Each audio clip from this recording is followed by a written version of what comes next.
بسم الله الرحمن الرحيم. وفي السماء رزقكم وما توعدون.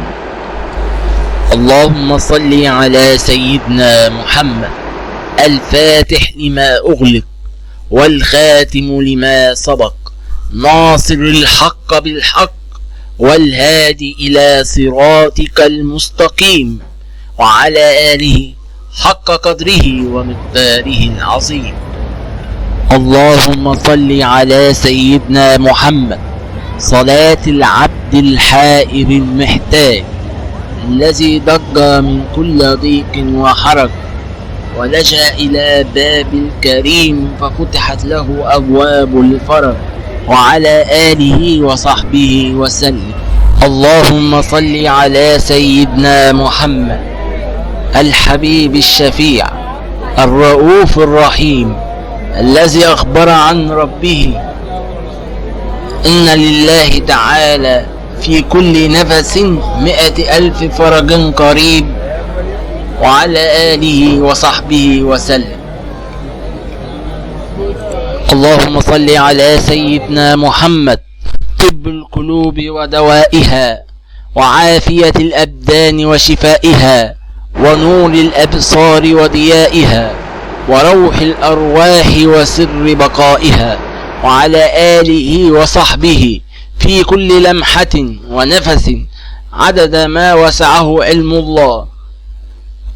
اللهم صل على سيدنا محمد وعلى آله وسلم تسليما كثيرا عدد خلقك ورضا نفسك وزنة عرشك ومداد كلماتك.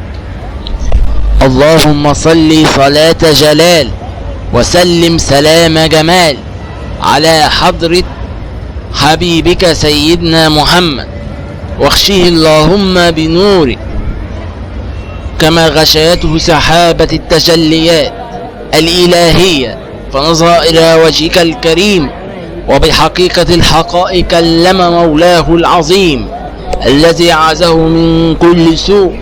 اللهم فرج كربي كما وعدت أمن يجيب المضطر إذا دعاه ويكشف السوء وعلى آله وصحبه وسلم أجمعين. اللهم صل صلاة كاملة وسلم سلاما تاما على نبي تنحل به العقد وتنفرج به الكرب وتقضى به الحوائج وتنال به الرغائب وحسن الخواتيم ويستسقى الغمام بوجهه الكريم وعلى آله.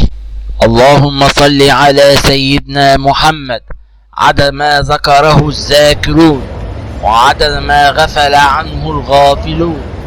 اللهم صل على سيدنا محمد وآله وارزقنا النظر إلى جماله. السلام عليكم ورحمة الله وبركاته. أهلا بكم في قناة ساعة مع نور.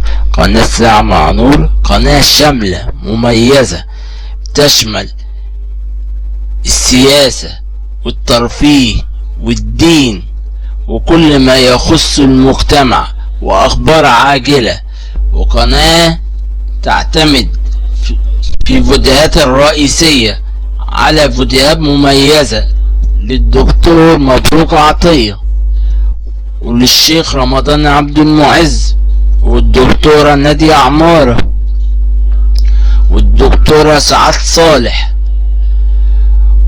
والدكتور توفيق عكاشة والمستشار مرتضى منصور وفيديوهات لأسامة منير والدكتورة هبة وفي فيديوهات مفاجأة هتعرفوها أول ما تنزل على القناة. ياريت تشتركوا في القناة وتفعلوا زر الجرس. زر الجرس ده مهم انكم تفعلوه عشان يجيلكم اشعار بالفيديوهات اللي بتنزل على القناة، واتمنى دعمكم وشكرا لحسن المتابعة والسلام عليكم ورحمة الله وبركاته. طبعا اعزائي المشاهدين زي ما اتعودنا بنعلق على الفيديو الاول بعد كده بنشوف الفيديو بالكامل. المتصلة بتقول ان زوجها يريد ان يجامعها من الدبر عشان يحسوا بمتعة اكتر. طبعا هنشوف رد الدكتورة هبة قطب. طبعا عارفين ان الجماع من الدبر ده حرام شرعا لما ليه من اضرار. انا مش هتكلم كتير، تعالوا نشوف الفيديو. متنسوش تشتركوا في القناة وتفعلوا زر الجرس عشان يصلكوا كل فيديوهاتنا اول باول. والسلام عليكم ورحمة الله وبركاته. انا ما عنديش يعني الثقافة الجنسية، ايوه يعني ما اعرفش ازاي مثلا اقدر ان انا امتعه، اقدر ان انا اعمل كده، مش عارفة. ايه ده غريبة جدا، اول مرة اشوف واحدة كده، غريبة اوي. انا بتفرج على حضرتك كتير وبتابع حضرتك انا بضحك معاك يا حبيبتي، انت جزء من مجتمع رهيب كده، كل الناس كده متقلقيش يعني. اي بس انا مش عارفة ازاي يعني اقدر ان انا اخد معلومات، يعني عايزة مكان يكون موثوق ان انا مثلا اقدر ان انا اخد منه معلومات بحيث ان انا اتمتع وجوزي يتمتع. انت لازم تتابعينا طبعا عشان تاخدي معلومات، حاجة بسيطة خالص. شفتي؟ في حاجة، ففي مشكلة حاصلة بيني وبين جوزي حاليا يعني. ايوه وبيحاول يقنعني انه ممكن يكون في استمتاع بطريق فتحة الشرج. بصي، انت عندك عارفة الصباعين دول؟ حطيهم في عينين الاتنين دول. حاولت ان انا اتكلم معاك كتير، حاولت ان انا لا غير كلام. بصي انا هقول لك حاجه، دايما اعرفوا ان الحاجات دي حرام. دايما بننادي بالاستمتاع ما بين الزوجين يعني بشكل متسع جدا، لكن في حدود ربنا سبحانه وتعالى. زي ما بقولك حطي صوابعك في عينيه، لا يعني لا خلاص. تاني حاجة الحقيقة أنا بستغرب جدا من حاجة يا إيمان، اسمعي، أنا بستغرب جدا من حاجة.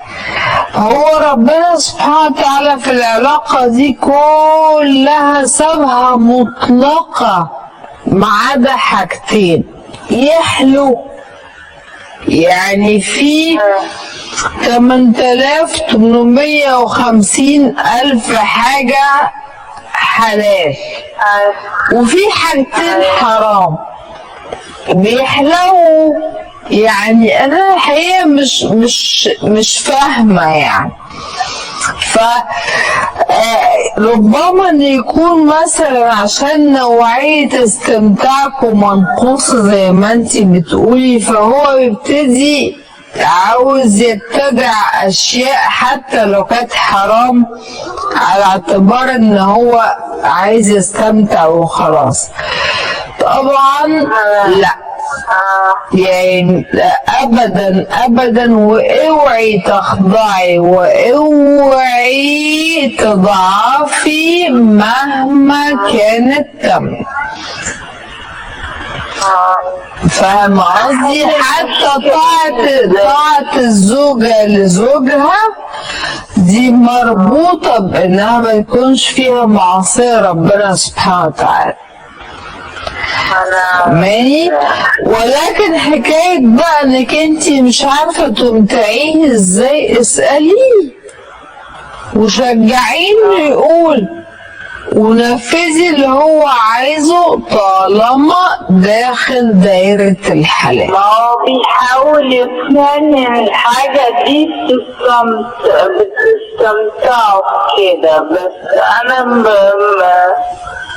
حاولت ان انا ارفضه كتير، حاولت ان انا افهمه ان الحاجة دي حرام، الحاجة دي مكروهة. مفيش حاجة اسمها حاولت، هي حرام.